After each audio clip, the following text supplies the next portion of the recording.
tardes con todos ustedes. Mi grupo está conformado por Javier Guerrero y mi persona, Juan Manuel Díaz Ramos. A nuestro grupo le asignaron el contrato de underwriting y vamos a dar unos conceptos claros y concisos para explicar un poco de este contrato. Bueno, para comenzar vamos a dar un pequeño concepto de lo que significa el contrato de underwriting. Tiene un sentido amplio, es una operación financiera que tiene como propósito facilitar a las empresas el acceso a recursos económicos por medio de la emisión o oferta pública de valores.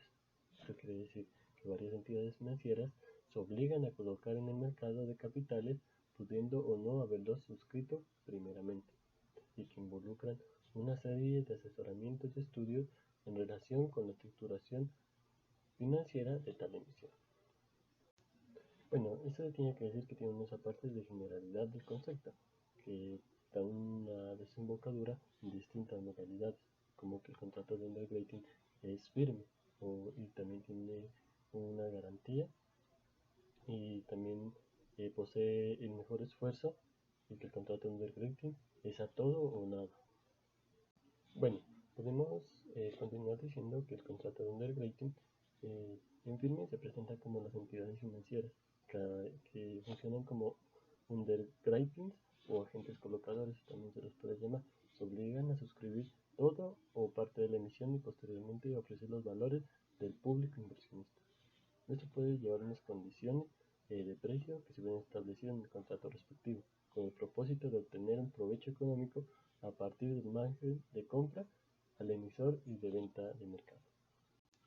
Bueno, se puede decir que una nota característica del contrato de underwriting consiste en que los agentes colocadores contraen las obligaciones de suscribir primeramente la emisión. Esto tiene como propósito una consecuencia que el emisor obtiene la financiación directamente de los underwriters o agentes colocadores, como antes lo había mencionado. Le trasladan los riesgos asociados a las fluctuaciones en el precio de los valores mientras que son distribuidos en el mercado. Bueno, en virtud de lo anterior explicado, podemos decir que las entidades financieras no pueden suscribir emisiones de valores si sus inversiones se lo prohíben o si carecen de un músculo financiero. No podrán celebrar un contrato de underwriting en firme. Pero también se puede decir que el contrato de underwriting es el mejor esfuerzo, que consiste en que los agentes colocadores contraen la obligación de realizar las diligencias y la actividad comercial que sea necesaria para distribuir la totalidad de la emisión en el mercado, dejándose sin emitir el monto que haya sido vendido. Se puede decir que el contrato de underwriting es a todo o nada. El emisor y los underwriting fijan una contractualidad en una fecha de corte, la cual en estos últimos deberá contar con un compromiso de suscripción del público inversionista por el monto propuesto para la emisión, o de lo contrario la emisión no se llevará a cabo. Es un punto esencial para conocer el contrato de underwriting. Bueno, también es importante aclarar la etimología de este contrato, es que su expresión de underwriting proviene históricamente de la actividad aseguradora y de un resguardo, y posteriormente tiene un lugar en su desarrollo en el campo financiero y de valores. Esto proviene de la lengua inglesa, se lo define como to sink an asset liability, que traducido al castellano traduce literalmente como escribir debajo o suscribir, pero también se puede considerar que no existe un vocablo precisamente que acoja todo el alcance del significado de la palabra underwriting, de su palabra pues originaria. Y también se puede conocer como un contrato de aseguramiento, un contrato de prefinanciación o un contrato de suscripción. Cuando estamos frente al contrato de underwriting, ya se ve en firme.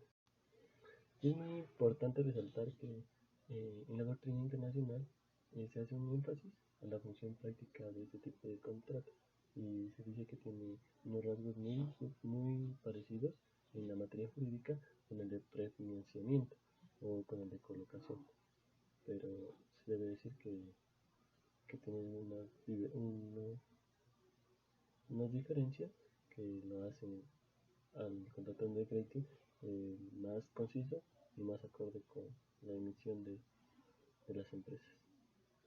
Bueno, también es muy importante conocer que la Superintendencia Financiera ha manifestado que este contrato adquiere un título siempre con el objeto de venderlo, con lo cual esto nunca sería una inversión, sino un instrumento y como tal el emisor puede concurrir directamente a los inversionistas si dicho mecanismo no se encuentra previsto.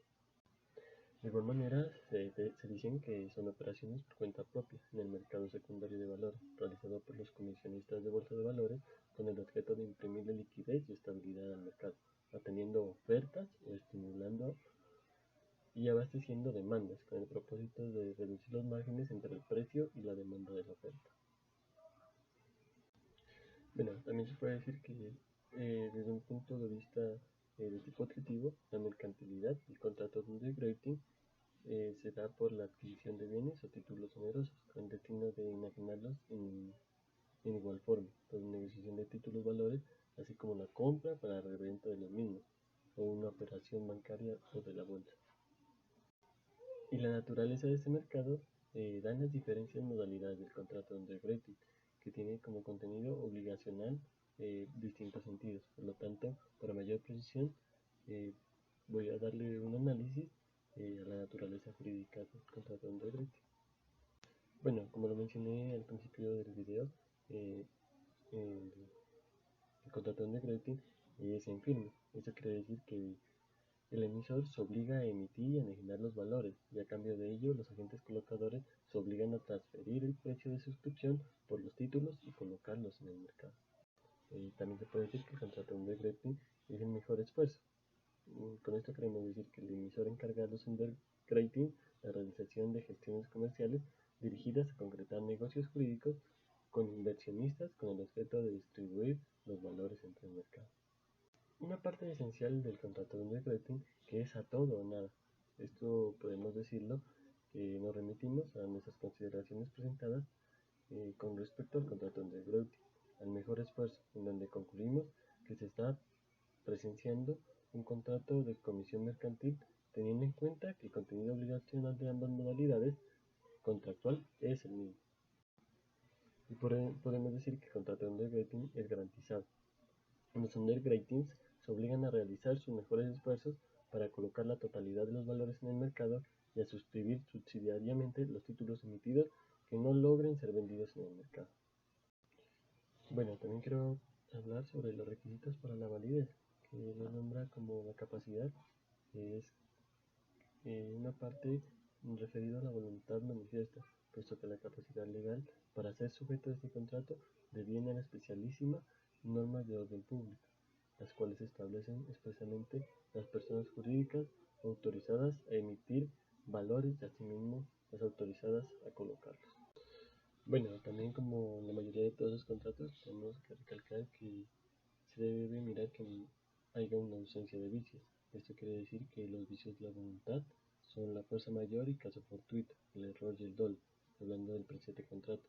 Resultan especialmente trascendentes los dos últimos, y con ello lo estricto que debe ser la información de las dos partes en el contrato. Y también podemos hablar de la licitud de la causa. Esto quiere hablar que el móvil o el motivo que lleva a las personas a contratar, en el presente caso, deberá estar especificado detalladamente dentro del prospecto de emisión, como se analizó anteriormente. Podemos decir que los dineros captados se planean utilizar para fines diferentes a los estipulados en dicho documento. Encontraríamos la nulidad del contrato por causa lícita y sobreviniente la nulidad en la colocación de los mismos valores. Y podemos decir que los caracteres del contrato de underwriting son consensuales, o sea que se perfeccionan con el solo consentimiento de las partes, que son bilaterales, que nacen de derechos y obligaciones de las ambas partes, que son onerosos, que no son formales, o sea que no requieren que el contrato sea instrumentado en su debida forma, que es innominado, que no está previsto en el ordenamiento jurídico, y que tenga un contrato del mercado de capitales. Continuando con el contrato de underwriting, tenemos las partes del contrato. Como primera está la empresa emisora. Esta es aquella persona jurídica autorizada para la emisión de títulos que son susceptibles de ser ofrecidos públicamente. Estas entidades financieras, cualquiera que sea su objeto social, deben estar expresamente autorizadas para la emisión de bonos que obligatoriamente son convertibles en acciones. Estas sociedades deben estar bajo el control de Superfinanciera o Supersociedad, según sea el caso. Como segunda parte de este contrato, tenemos al suscriptor. Esta es una persona natural que adquiere los valores ofrecidos por el underwriter. Y como tercera parte del contrato, tenemos al underwriter, ¿sí?, que es aquella persona que cumple la función intermediadora en la colocación de valores entre el emisor y los inversionistas, siendo los inversionistas quienes finalmente adquieren los títulos y también adquieren todo el riesgo generado por la colocación. En Colombia, esta labor se encuentra permitida a bancos, a sociedades fiduciarias, a corporaciones financieras, sociedades comisionistas de bolsa, fondos mutuos de inversión y compañías de seguro. Bien, dentro de las modalidades más importantes del contrato de underwriting tenemos tres. El primero es el underwriting en firme. En esta, la empresa comisionista de bolsa compra la totalidad de emisiones con el fin de venderla al público a un precio superior. En este caso, son los comisionistas quienes asumen todo el riesgo de venta de los títulos o de tener que venderlos a un precio diferente al proyectado debido a la variación que hay entre oferta y demanda. Pero, en cambio, para la empresa emisora existe la seguridad de que recibirá el precio estipulado en una fecha determinada. En esta actividad, como vemos, el riesgo está en cabeza del underwriter, al que se le exige una gran capacidad financiera. Bien, la segunda modalidad es underwriting de garantía, donde la empresa underwriter se compromete a comprar la emisión en forma subsidiaria a los accionistas de la empresa, a quienes se les ofrece preferentemente. El riesgo que está en cabeza de la sociedad comisionista tiende a disminuir, pero la sociedad emisora sigue con su misma posición de seguridad. Y por último tenemos el underwriting de mejor esfuerzo. Este es el más común, ya que al tratarse de empresas pequeñas que apenas están ingresando al mercado, el underwriter no puede asumir el riesgo de colocar tales emisiones con un underwriting en firme, ¿sí? Por lo tanto, como su nombre lo dice, se compromete a realizar el mejor esfuerzo para colocar las emisiones y no asumir el riesgo de la no colocación, es decir, no garantizan la colocación, ¿sí?, ni tampoco asumen el riesgo de esa no colocación. Por lo tanto, lo que no logren colocar, las emisiones que no logren colocar, las devuelven a la empresa emisora, ¿sí? Y esta entidad haría un contrato de comisión. Ahora entramos a lo que son los derechos y obligaciones tanto del emisor como del underwriter. En cuanto al underwriter, tenemos sus derechos, que son: primero, hacer respetar el pago; segundo, exigir la entrega de los títulos que están colocados en el mercado; y tercero, requerir el pago de las comisiones pactadas con el emisor. En cuanto a sus obligaciones, tenemos que primero debe gestionar la autorización para la emisión de los títulos. Segundo, respetar el precio y las condiciones acordadas con el emisor. Tercero, informar totalmente de las negociaciones al emisor. Y cuarto, conservar una comunicación fluida de las colocaciones con el emisor. En cuanto a los derechos que tiene el emisor, tenemos primero que éste debe solicitar información sobre la experiencia y solvencia del underwriter. Segundo, exigir la obtención de la autorización para la emisión de títulos del underwriter. Tercero, exigir el respeto del precio de oferta y el pago convenido. Y cuarto, exigir una acción eficaz por parte del underwriter para la colocación de las emisiones en el mercado. En cuanto a las obligaciones que tiene, está primero informar totalmente al underwriter sobre la emisión a gestionarse, tanto precios, plazos, historial, etc. Segundo, no ofertar evidentemente con otra colocadora.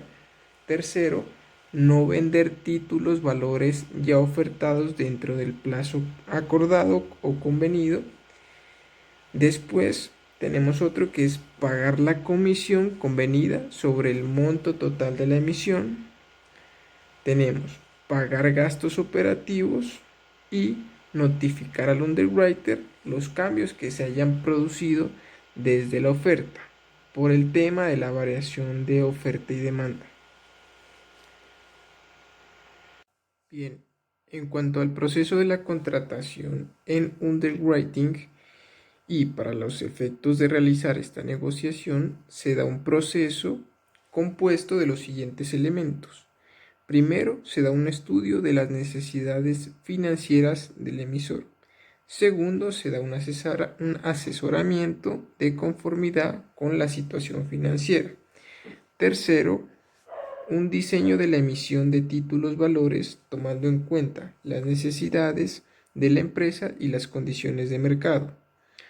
Después tenemos una valoración de los títulos que se emitirán. Luego tenemos una inscripción ante los organismos reguladores si se va a realizar una oferta pública de los títulos. Y por último tenemos la colocación de la emisión en el mercado. En cuanto a la extinción del contrato de underwriting, se puede dar de dos formas, de forma natural o de forma normal. Cuando es de forma natural, se da por el vencimiento del plazo, por el ejercicio de una condición resolutoria o por el acuerdo entre las mismas partes. Cuando es de forma normal, se da cuando existe un incumplimiento en la prestación por alguna de las partes o suponiendo que ha existido dolo, negligencia, caso fortuito o fuerza mayor. Luego, examinando un poco en la jurisprudencia colombiana sobre este contrato, realmente no hemos podido encontrar nada en específico, ¿sí? Ni siquiera laudos arbitrales. Entonces, se puede decir que la Corte Suprema de Justicia ha sacado sentencias donde se hacen aportes a o sobre los contratos atípicos y ha señalado que estos se encuentran disciplinados en primer lugar por el acuerdo negocial, es decir, por las cláusulas ajustadas por las partes, siempre y cuando no sean contrarias a las leyes imperativas. También por la práctica social habitual, por las normas generales a todo acto jurídico y, en caso de vacíos, por las normas que gobiernan los contratos típicos afines a este contrato de underwriting. Muchas gracias.